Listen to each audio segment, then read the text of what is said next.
Across history, there emerge extraordinary individuals who dare to defy the boundaries of conventional thought.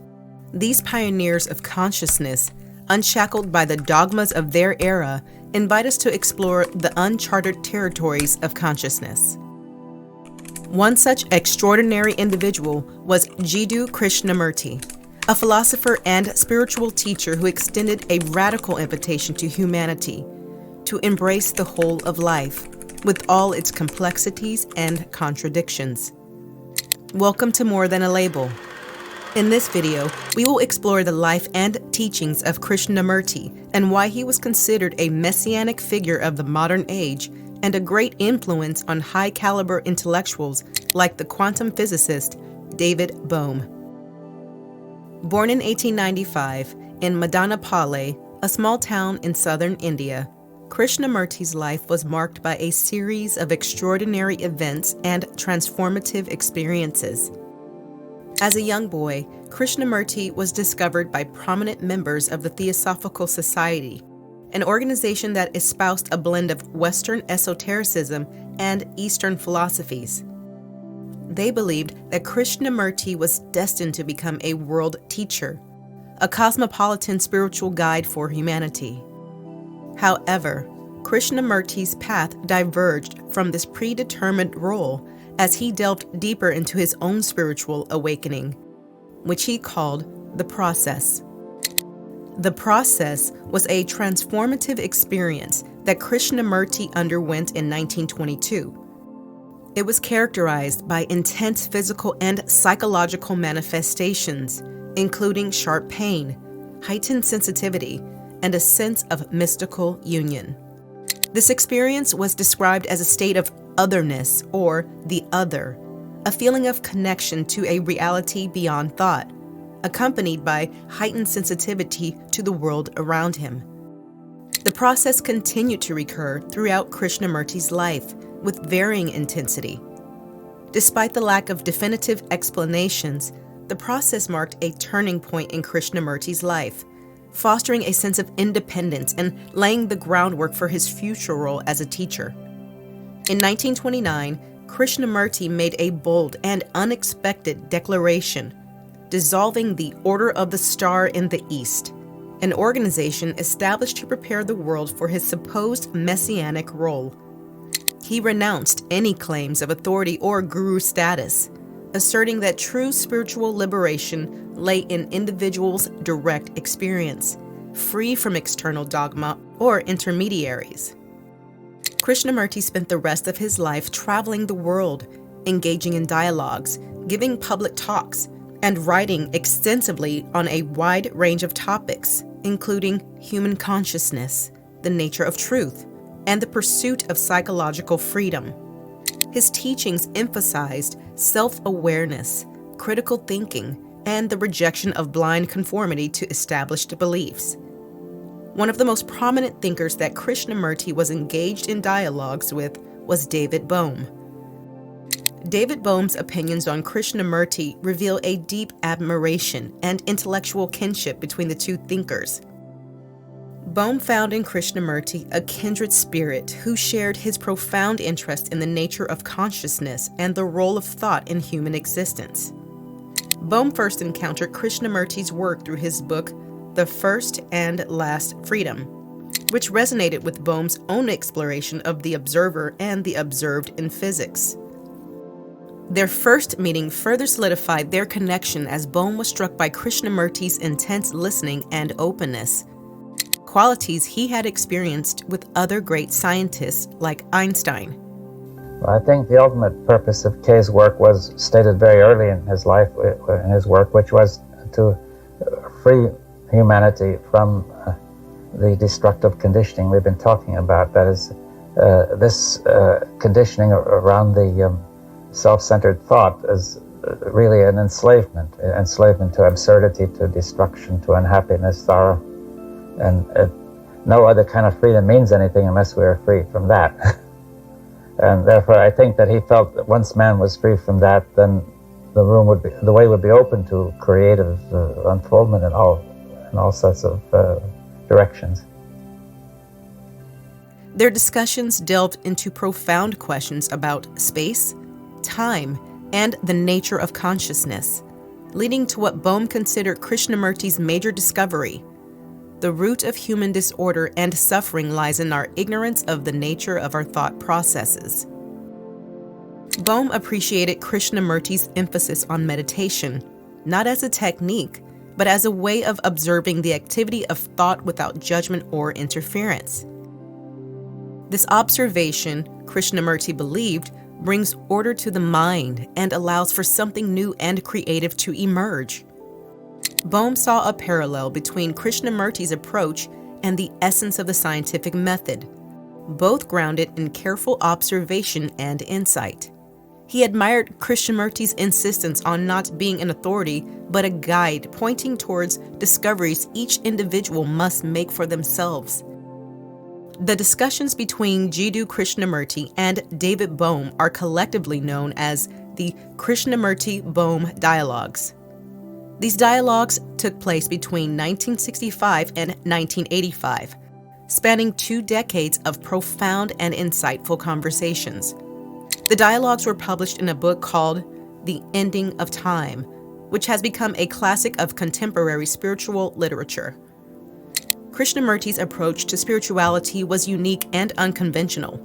He rejected the idea of organized religion, gurus, and spiritual hierarchies, believing that these structures often hindered true self-discovery. He asks, organized religions throughout the world have laid down rules, disciplines, attitudes, and beliefs, but have they resolved human suffering or the deep-rooted anxieties and guilt? Instead, he encouraged us to embark on our own journeys of self-exploration, questioning our conditioning and seeking truth within ourselves. His teachings resonated with people from diverse backgrounds, attracting a global following. However, followers are the last thing that Krishnamurti asked for. He says, "Like a signpost, I am merely pointing the direction. The signpost is not important at all. What is important is the one who is journeying. The speaker is not a guru. He is not an authority. He is not a guide. One has to take the inward journey alone, not as a reaction away from outward things, but as the inevitable process of trying to understand." Krishnamurti's emphasis on personal responsibility, the importance of observation without judgment, and the need to transcend societal conditioning struck a chord with those seeking a path to authentic inner transformation. So love surely is not the image of the past. Love is not cultivated by thought. You say, in fact, that love can only come into being when there's a total self-abandonment. Obviously. But how does one achieve That's self-abandonment? the total abandonment can only happen with the understanding of oneself. Self-knowledge is the beginning of wisdom. And if wisdom and love go together, which means there is love only when I have really understood myself, and therefore know in myself there is no fragmentation at all, which means no sense of anger, ambition, greed, separative activity. Now let's talk about a brief summary on his teachings. First, on love. Krishnamurti believed that love is not merely a fleeting emotion or pursuit of pleasure, but a state of being, a deep understanding that transcends superficial desires. True love, he asserted, arises when we perceive beauty not just in external forms, but in the essence of our hearts and minds. With love, virtue blossoms, and our actions become aligned with goodness. Second, on loneliness. Loneliness, according to Krishnamurti, stems from self-isolation, an excessive focus on the self that creates a barrier between us and the world. Aloneness, in contrast, is a state of being free from external and internal influences, a space where the mind can connect with the incorruptible. To overcome loneliness, we must understand and dissolve the self-imposed isolation. Third, on fear.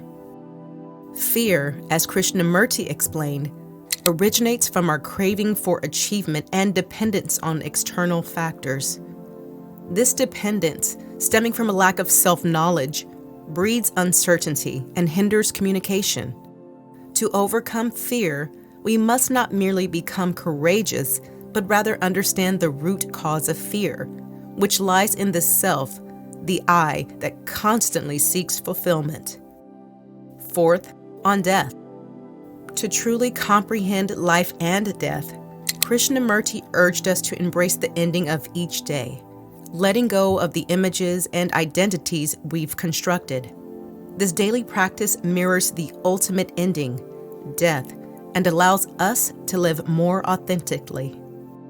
Fifth, on God. Krishnamurti challenged the conventional concept of God as a word or an entity. To experience the immeasurable, the timeless, he asserted, the mind must be free from limitations of thought and preconceived ideas.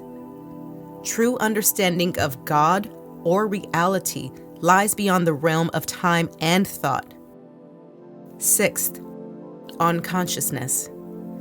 Krishnamurti questioned the notion of individual consciousness, suggesting that our consciousness is not separate, but part of a collective human consciousness. This realization opens up a new dimension of understanding, of freedom from the limitations of the self-centered perspective. Seventh, on education. Krishnamurti believed that education should not merely impart knowledge, but foster understanding of our conditioning and inherited tendencies. True education, he argued, cultivates individual freedom, allowing love and goodness to flourish. It guides students to observe their self-imposed values and desires, leading to a life free from conflict and sorrow. And 8, on intelligence and creativity. Intelligence, as Krishnamurti defined it, is not mere intellectual prowess, but a deeper understanding of the self, free from fear and the constant pursuit of more. This awakened intelligence gives rise to true creativity, a timeless source of expression that is not limited to artistic endeavors. The core of Krishnamurti's teachings revolves around an invitation to seek truth and freedom through self-awareness and observation, emphasizing that truth is not found through external authorities, dogmas, or rituals, but through understanding the contents of our own minds. According to Krishnamurti, we construct images and beliefs that act as barriers, dividing us from others and shaping our perception of life.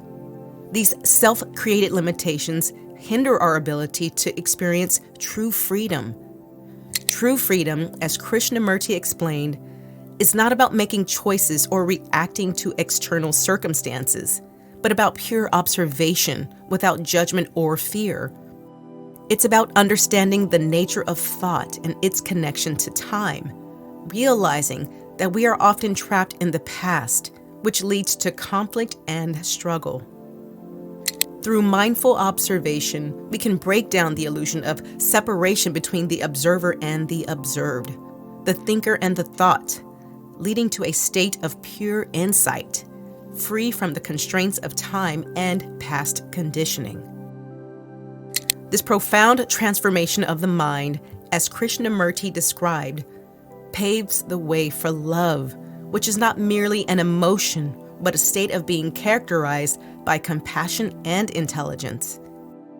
It is the negation of all the limitations and divisions created by thought, allowing us to connect with the essence of our being and with others on a deeper level.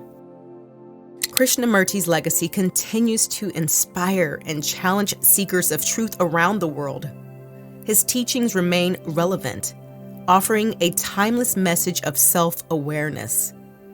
His life and work serve as a testament to the power of independent thought, the importance of questioning, and the transformative potential of genuine self-discovery.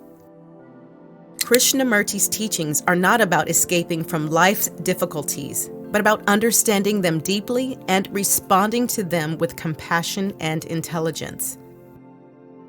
He encouraged us to question everything, including our own thoughts and beliefs, to break free from the shackles of conformity and dogma.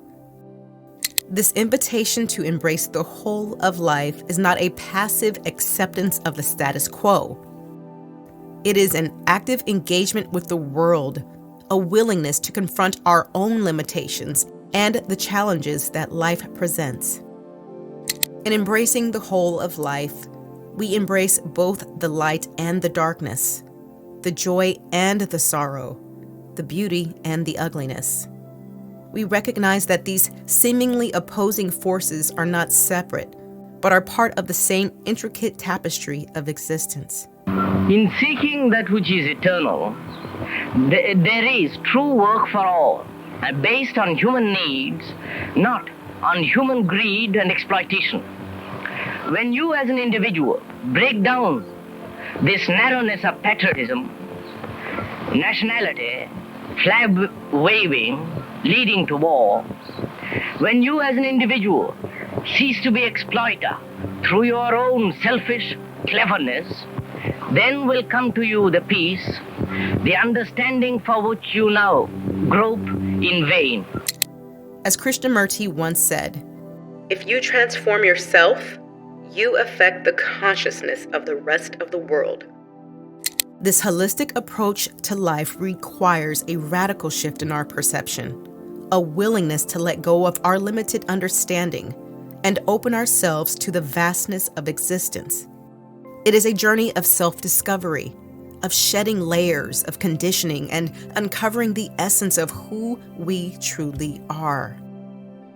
Krishnamurti's invitation is a call to live authentically, to embrace the fullness of life without fear or judgment. It is an invitation to awaken the extraordinary potential that lies within each of us, a potential that, when realized, can transform not only our lives, but the very fabric of society itself.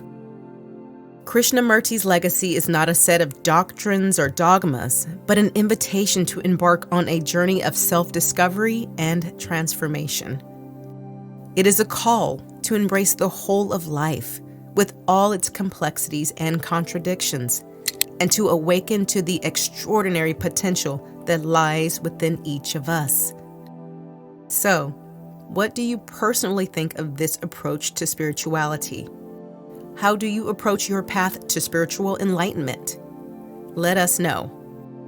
And subscribe to More Than a Label for more videos about spiritual figures and other interesting topics concerning spiritual growth.